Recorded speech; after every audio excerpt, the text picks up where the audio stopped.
Good morning. Good morning. It's a little better. We're almost halfway there. Good morning. Is this the group that's going to change healthcare? Good morning. Yell if you're going to change healthcare. Good morning. Thank you. Welcome. This is exciting. Yes? Anybody here more than 24 hours? No, they're sleeping. Just kidding. Anybody here been here more than 24 hours? Raise your hand. Having fun? Did you find a fishing hole, Sam? In Florida, but not here. Okay. Well, welcome. This is going to be exciting. We have a great lineup this weekend. Thank you for coming. Who has traveled the farthest to be here? I know we have somebody here from New Hampshire. There we go. Well, New Hampshire's got it. Anybody here from Alaska? We have like 3 clinics up there. Oh, not yet. Maybe they're still in flight. Arizona, that's pretty far. He walked, though. That's the thing. So welcome. All right. So you guys ready to get started? Yeah. Good. Nick, are we ready to get started? Cool. All right. So you've all joined AMI. I think all of you. And what is AMI? So AMI is a group that helps patients get well by working on function.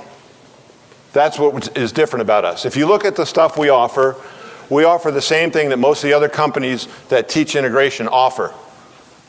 But we're different. What's different?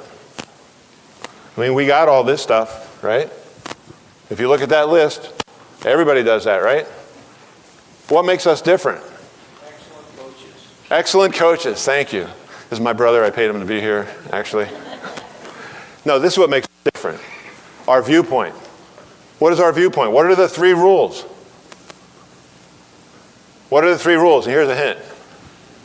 Patient first, compliance second, profits third. Right? That's what makes us different.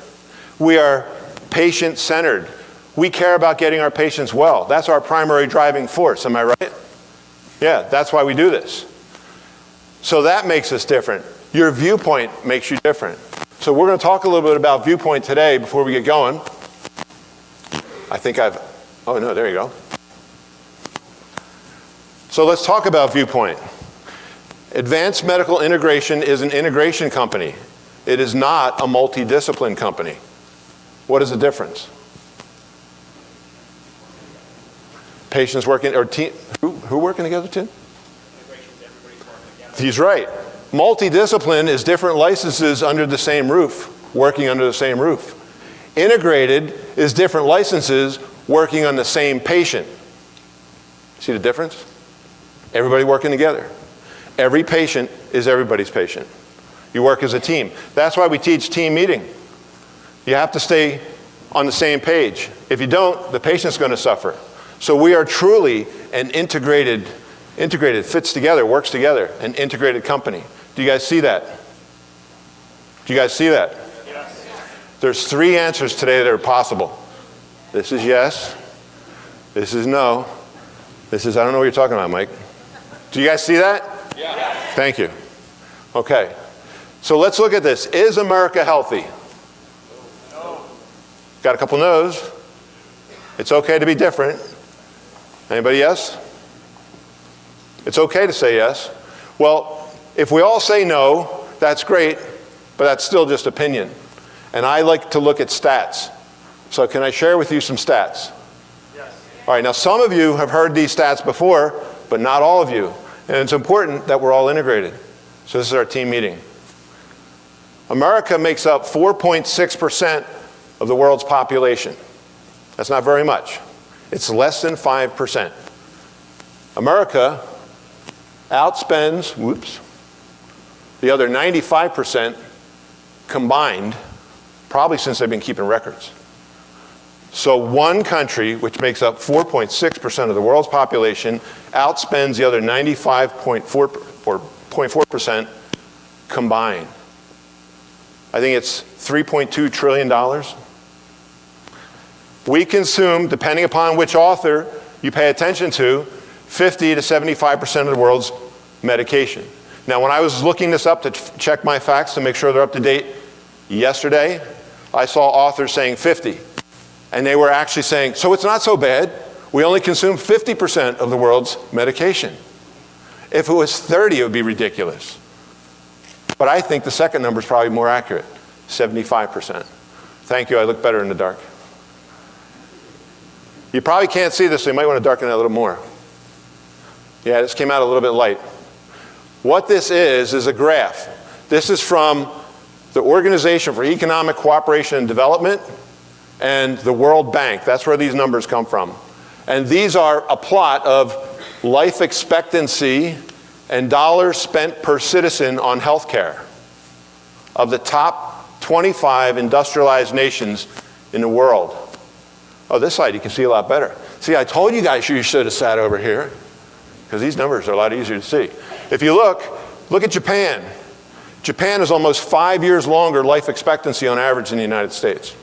This is the United States. We have the lowest life expectancy, and this is 2014 numbers, and I think it was in 2015, we went over $10,000 per citizen.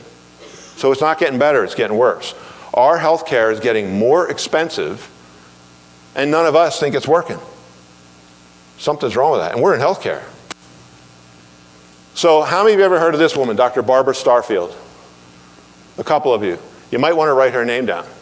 Dr. Barbara Starfield was a medical doctor and a master's of public health, and she was the department head of health policy and management at Johns Hopkins University Medical School, the National Medical School. And she actually did a study in 2000 on that exact question. Is America healthy? And what she did was she took the top 13 industrialized nations in the world, and who's the most industrialized, who's the richest country in the world? The United States. And she said, I'll look at them in 200 different categories, just looking at statistics, and then I'll rank who's the healthiest and who's the unhealthiest. Sounds like a good plan, right? So she looked at things like cancer, heart disease, diabetes, overweight, obesity, smoking, not smoking, trauma, car accidents, everything. And when she started to publish her findings, the first thing she published was published in JAMA in July of 2000. And here's what she came up with. She said, the third leading cause of death in the United States is side effects of medical care. This is the head of Department of Health Policy and Management at our National Medical School. And she says, medical side effects are the third leading cause of death in the United States. And she broke it down. She said, 106,000, this is touchy, okay, 106,000 people die every year from the side effects of drugs that were properly prescribed. Really? Really? Properly prescribed. The side effects of a drug that was correctly prescribed killed 106,000 Americans a year. She said 80,000 people catch an infection when they check into a hospital that they didn't have when they checked in, and the infection kills them. She said 12,000 people die from side effects of surgery they should have never have gotten. She says 7,000 people die from mistakes in medication, and 20,000 die from other errors in the hospital. That adds up to 225,000 deaths per year, which in 2000 made it the third leading cause of death in the United States. And then in her study, she said this. She said, I only counted deaths reported in a hospital setting, not in private practice and not in nursing homes. So it could be number one. That's pretty scary. Raise your hand if you think that's pretty scary. So I can tell you this, there are different disciplines in this office, or in this room, and every one of you that are here, I can almost be willing to bet my bottom dollar that you got into healthcare to help people. This is not going to blame any one particular branch of healthcare. I've known a lot of medical doctors, nurse practitioners, PAs, chiropractors, physical therapists, and anybody else I'm missing on that, who got into healthcare, and 80% of us in our professions got into healthcare for the sole purpose of wanting to help people. Am I right about that? Give me a round of applause if you think that's correct. So how do we end up with stats like this? Well, let's look at that. Her study was repeated in 2011. And this time, this is the stats from her. We took last place, by the way, in that study. When she looked at the whole thing, she said the United States is last place, number 13 out of 13 countries. So it was repeated in 2013. And this time, Dr. Starfield could not participate because Dr. Starfield took a medication that was prescribed to her that interacted with another medication that another doctor prescribed for her in 2011, and she died. So the exact thing she reported killed her. Now, the official cause of death was drowning because she drowned in a swimming pool, but her husband said, no, it wasn't drowning. She had this reaction and either fell into the pool or something. But in this time, they looked at 17 countries. And this time, the United States came in 17th place. So both studies, we took last place. Does anybody know where we rank in the entire world with all the countries added in? 37th. So, these are just some of the categories that we took last place in. Look at that, infant mortality. We took last place in both studies. That's how well does a baby survive the first year of life in the United States. And we took last place in both studies. The probability of dying in the safe years. You know, when you're younger, you have a higher chance of death before the age of 15, and then statistically, the death rate goes down until you're about 50, and then it starts going back up. They're called the safe years. The United States took last place in both studies in that category, and there were some countries that were actually having a war at the time, and they did better than we did. Yeah, really. So, they renamed the second study the U.S. Health Disadvantage. I read that whole study, and they couldn't figure out why. They started saying, maybe it's stress. Like people in the Mideast don't have stress. Like people in Korea don't have stress, right? That didn't really fly with me. So, who do we get to blame for that? Who do we get to blame for that? Anybody? All right, we're all going to blame Sean. He's the only one who spoke up. Actually, here's how I look at it. If we blame anybody else, we will never change this.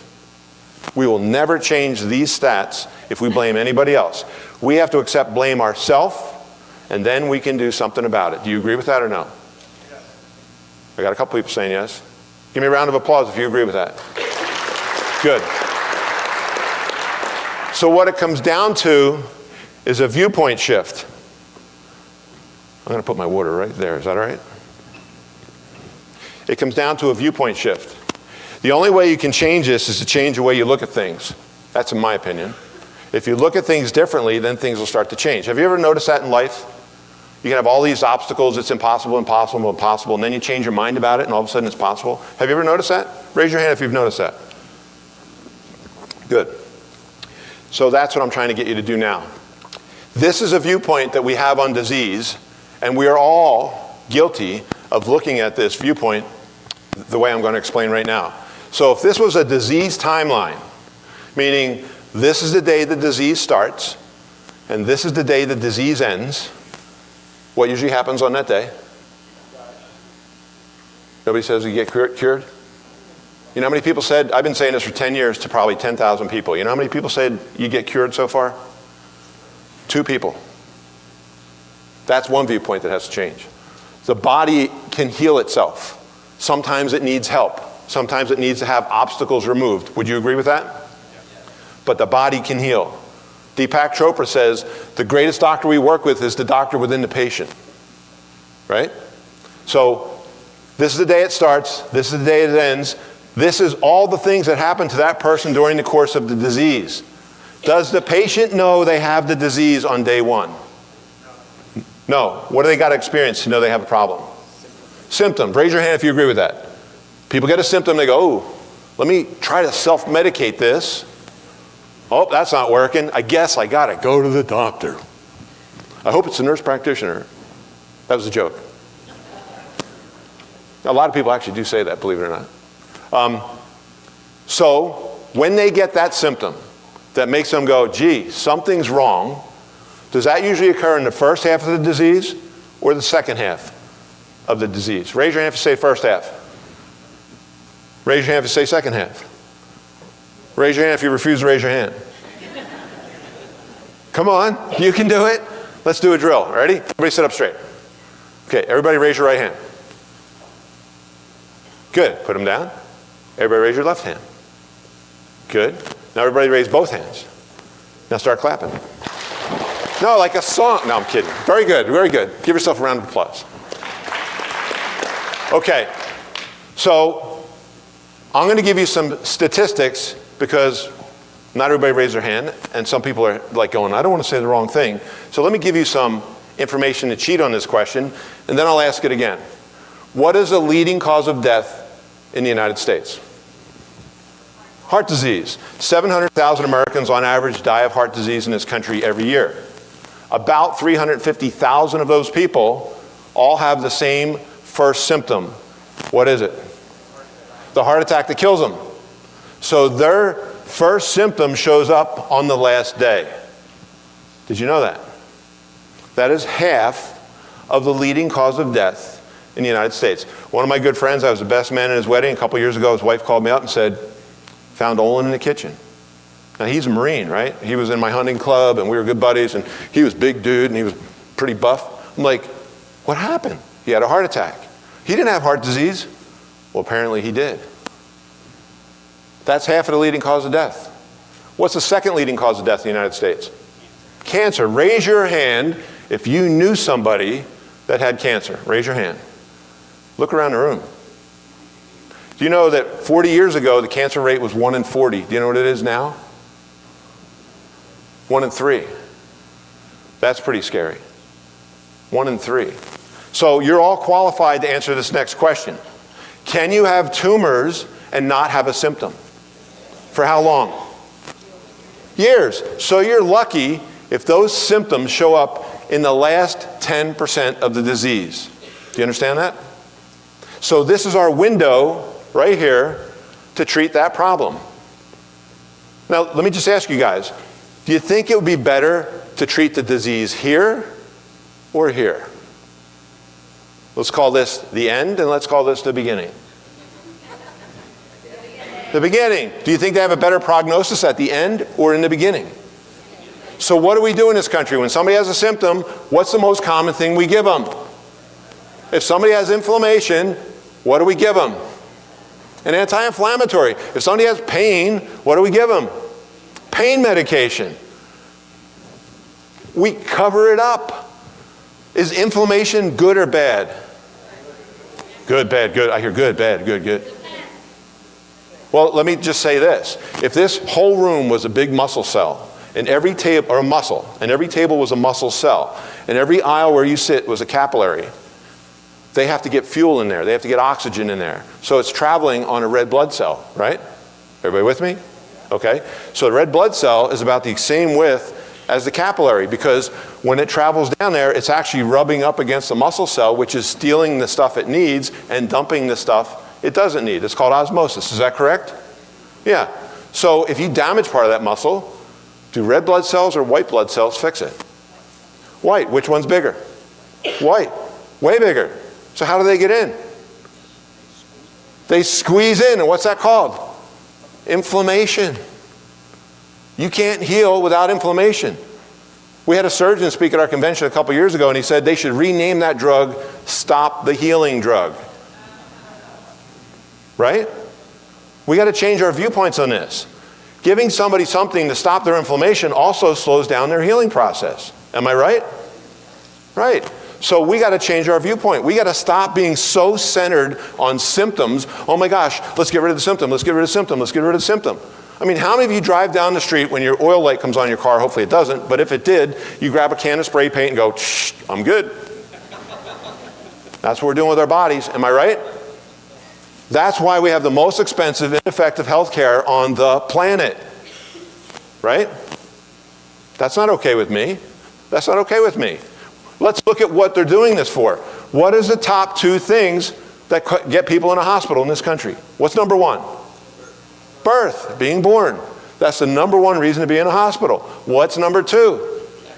Back pain. That's the biggest ailment we suffer with. And that's just the back. If you add to it, like chronic arthritis, Back pain, headaches, arthritis, and musculoskeletal disorders combined cost employers so many billions of dollars, and this is from 2003. So it's the primary cause of long-term disability. It's the most prevalent chronic medical condition there is. And what do we do for that? In America, what do we do for that? We do drugs.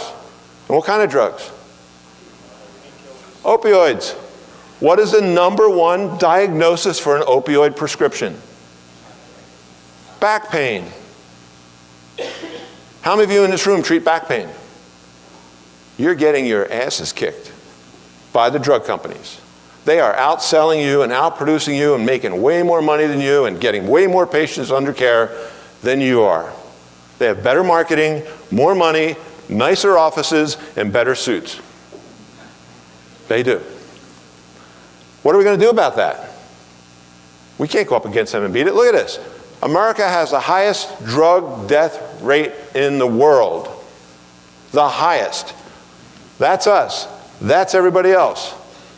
Like, that's Western and Central Europe. It's gotten ridiculous. It's gotten so unbelievable that Americans are numb to it, hearing it on the news. They don't even believe it. They just keep taking the drugs. Overdose is now the leading cause of death for Americans under the age of 50. And what's the number one overdose? Opioids, or heroin, which most people that got on heroin got there from an opioid prescription. I went fishing for my birthday, Sam. I went fishing on my birthday. Colleen bought me, look, great present, great wife, right? She goes, here's your birthday present. It was a fishing trip with a guide who did dory fishing. How many of you ever did dory fishing or heard of it?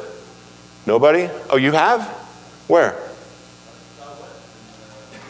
Okay. Yep. You did it too? So you got a flat bottom boat with a big bow, and they launch it right from the beach. You go right through the surf in the Pacific Ocean. Boom, boom, boom, boom, boom. And then you go out and we fished all day. And then when you come back in, they run at full speed up on the beach, and you got to be holding on with your knees bent, and you slide on the beach. It was very cool. But there was a woman on the boat who also went out. There was like a few of us, 4 of us. And this woman was a prison guard in the Oregon prison system. And we got talking, and she said, you're a doctor? Yeah, I'm a chiropractor. And I started telling her about what we do. And she said, you want to hear the craziest thing? The demographics, at least in her prison, has changed in the last 10 years. She said they never had a segment of white and blue-collar people who you never suspected would end up in jail, end up in jail. And it's a pretty significant population. And she said, you know what got them there? Opioids. What is wrong with our country? Somebody's got to stop the insanity. 59,000 deaths last year. This was 2015. 59 or 16. 59,000 deaths. How many Americans died in 10 years of Vietnam? 51,000. That was 1 year. That's ridiculous.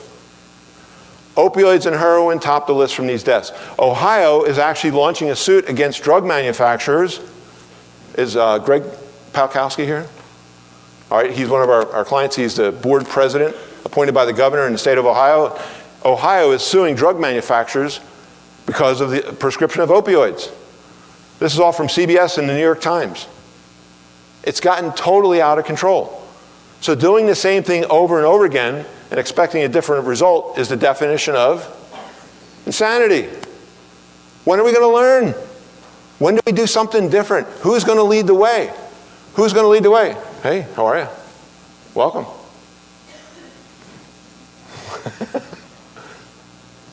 We are trying to stop the prescription of opioids. We are trying to help people avoid surgery. I read an article yesterday by somebody from a drug company saying, opioids aren't so bad. I mean, there's actually a shortage now. The hospital don't have enough of the opioids because of all these prescriptions. I'm like, did this person even read his article? What you need to do is shift your focus away from symptom relief to functional change. Would you agree with that? Well, show me that you agree with that. Give me a round of applause for that. Let me just tell you guys, I am enlisting you right now. I've already enlisted you, but now I'm giving you your marching orders. We're going to change this. We're not going to try to change it. We're going to change it. Let me say that again. We're going to change it. We're going to change it. We're not going to try. We're going to change it. It's insanity. Somebody's got to get the kahunas to stand up and say, enough is enough, right? We are so out of control. What I believe, I think they bit off more than they can chew. They did a couple things wrong. They raised the deductibles. This is their undoing. Some of you are saying, deductibles, no, it hurts us. No, that helps us. Because what's it force patients to do? They have skin in the game. They're now saying, oh, I'm paying for part of this. What are we actually going to do? Do you remember anybody here practicing back in the 80s or 90s? Early 90s or 80s, right? And patients should just walk up. And I remember when I first started in practice, $100 deductible and a $10 copay. Unlimited treatment, right? And you could burp and say, what's the code for a burp? And get paid for it. And patients would walk in and go, oh, you start to educate them. I don't care, doc, just get me out of pain. They jump on the table. Anybody ever have that experience? They didn't care. They had no skin in the game. They had no responsibility for their own health. They thought it was their insurance company's responsibility. Well, what happened was, now they're raising a game where patients have to pay more because there's such a shortage of money going into healthcare. No, there's a shortage of money going to clinicians. There's a lot of money going into healthcare. That number has never gone down, it's only gone up. And who gets the lion's share of it? The drug companies. So if you start to change your viewpoint just a little, of less symptoms, and I'm talking to the chiropractors too, who are sitting there going, yeah, it's all these medical people. No, it was the chiropractors too. Here was the exam you learned in school. Does this hurt? Does this hurt? Does this hurt? Does this hurt? Does this make it feel better? Am I right? Does this hurt? Does this hurt? Does this hurt? Does this hurt? You got to stop feeding in that. Certainly you got to do those tests, but you got to educate that patient. It's not about your pain. And when your pain goes away, it doesn't mean you're fixed. It doesn't mean you're fixed, right? We're treating people with chronic degeneration. And when you ask them what happened, I don't know, I just bent over to tie my shoe and I can't walk anymore. You ever have that come in your office? That's because tying your shoe is such a dangerous thing. It's not true. It was the injury they had 20 or 30 years earlier. You guys ever dig for patients for an injury? Did you get injured? Nope, just came out of the blue. It's God's way of punishing me. No, I don't think so. Maybe it was when you were in that train wreck in 1975. I remember digging for a patient saying, did you ever get injured? Nope, never got injured. Never got hurt, never hurt your neck. Nope. Well, your x-rays look like you got hurt like 20 years ago. And she goes, could it have been 17 years ago? What happened 17 years ago? Well, I'm on a train. I knew we were going to get in a train wreck. Next thing you know, I'm flying through the air and I smashed my face on the opposite side of the car. Do you think that's what did this to my neck? I'm like, I don't know. What do you think? Right? So then here's another one. I was in a Jeep in World War II that blew up. I actually had a patient say this. I was a paratrooper in World War II, and I landed in Holland, and the parachute was on me, and I pulled it off my face just as I saw a farmer hit me in the face with a shovel. And I woke up in a prisoner of war camp. Is that what's wrong with my neck? See, back in the 90s, we were still treating vets. The best one, and I think some of you heard this story, the best one was this. I have this guy comes in. He's huge. He was like 70. Big dude, big arms. Doc, I don't know what's wrong with me. I just keep my pain going down my leg. I bent over to tie my shoe and now I can't walk. Fix me. You ever get injured? Nope. Never got injured. Never broke a bone? Well, yeah, I broke bones. Well, how'd you break bones? Well, I was a paratrooper in World War II. That was a relatively new science back then. And I jumped out of a plane at 800 feet and my chute didn't open. And I said, well, what happened? What the hell do you think happened? I hit the ground. I bounced 30 feet in the air. I spent a year in the hospital. True story. I looked at his x-rays and I'm like, oh, I had him upside down. Sorry. So you better dig for that injury. You better get that patient to realize what you're treating is something they did decades earlier. If you do, they're more likely to want to get care. They're more likely to want to pay for care. Do you understand that? They're more likely to take responsibility for their problem. You need to do that. So when you do treat them functionally, you can get results like this. See that degeneration right there? Okay, giving them a pain pill will not do this. But that's the same patient 3 months later. Do you see that? Look at this. Look at that. That patient was told she needed to have her knee replacement.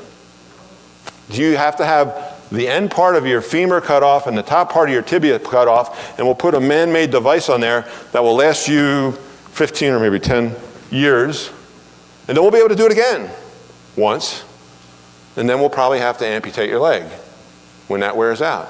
And hopefully you don't get an infection, because if you do, we'll do that second one right away, and then you'll have 10 years.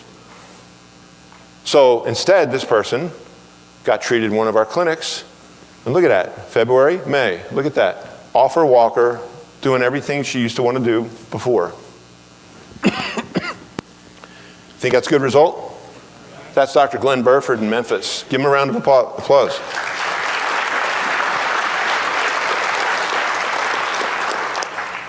This person is this person a year earlier.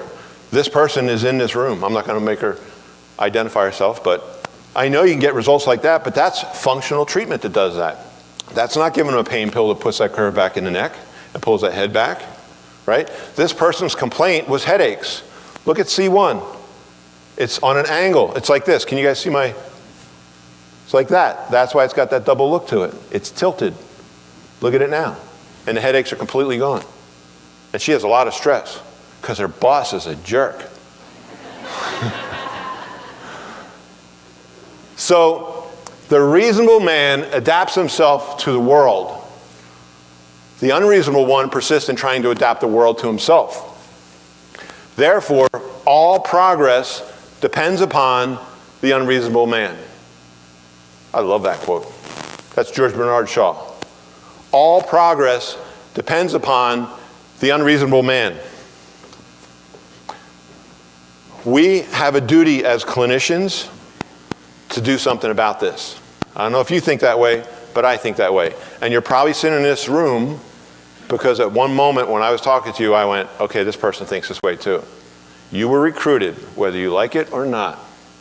And now it's time to get your marching orders.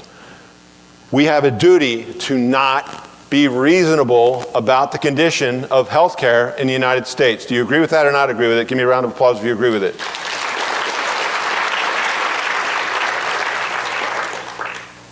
We have to not be reasonable about changing healthcare. That means we're not going to take any reasons not to do it. Oh, but what about their lab values? Is the patient better or not? Are you covering up their symptoms and they feel better, or are you actually getting them better? That's where our emphasis needs to be. If we do that like Japan does, we'll have longevity at a lower price, a much lower price. We'll have healthier Americans. We'll have less people walking around on drugs that they can't even remember who they are. So we are making a difference. We have the president of the Delaware board in here, don't we? Oh, he couldn't make it. We have a couple board presidents that are clients. So is Jeff West here? No, he didn't make it either. So one of our, first of all, Delaware passed a law just recently, signed by the governor, to remove the insurance caps on chiropractic and physical therapy because of the opioid crisis.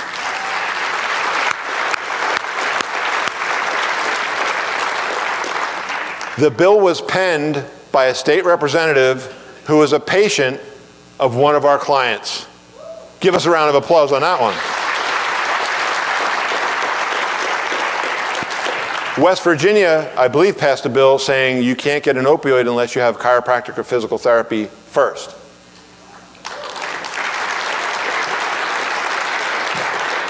We're not trying. There's no try, only do. No try, only do.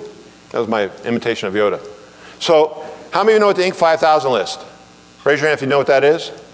Okay, so Inc. magazine, like Fortune 500 is the 500 richest, wealthiest countries or companies in the country. But Inc. magazine, which is another business magazine, actually has an Inc. 5000 list. And what they do is they look at 28 million companies and they look and rank the top 5,000 fastest growing companies in the country. That's what I just said. So, in April, number 1,303 was advanced medical integration. Woo! Come on. That's you guys. That's not us. That's you guys. No try, only do. You are all recruited. There's no turning back. Some of you are like, I'm glad I sat in the back. This is it, man. Look, if you want You're going through life, and you either make a mark or you don't. This needs to have us make a mark.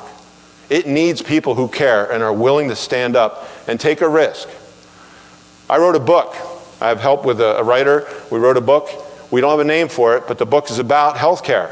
And I've been kind of a little bit afraid of publishing that book. I've had some pretty top people tell me, you're crazy to publish that book. You're going to be like, you'll be another Kavanaugh. That's what I was told. You'll be like having people follow you home. You'll be in trouble if you do that. And you know, I saw a quote by Ben Franklin, which was playing earlier, and it says, if you write something interesting. And if you're not writing something interesting, read something interesting. So you know what? I'm publishing that book. Podcast room. So Colleen and I met with Grant. He was one of the people who said, don't publish that book. So anyway, we refuse to accept the current condition of health in our country. We are going to be unreasonable about it, and we just recruited all of you to help us change healthcare in this country. Are you with me? Are you with me? Are you guys awake? You're taking on the biggest, baddest enemy in history, the drug companies. Are you with me? Woo! All right, so let's get started.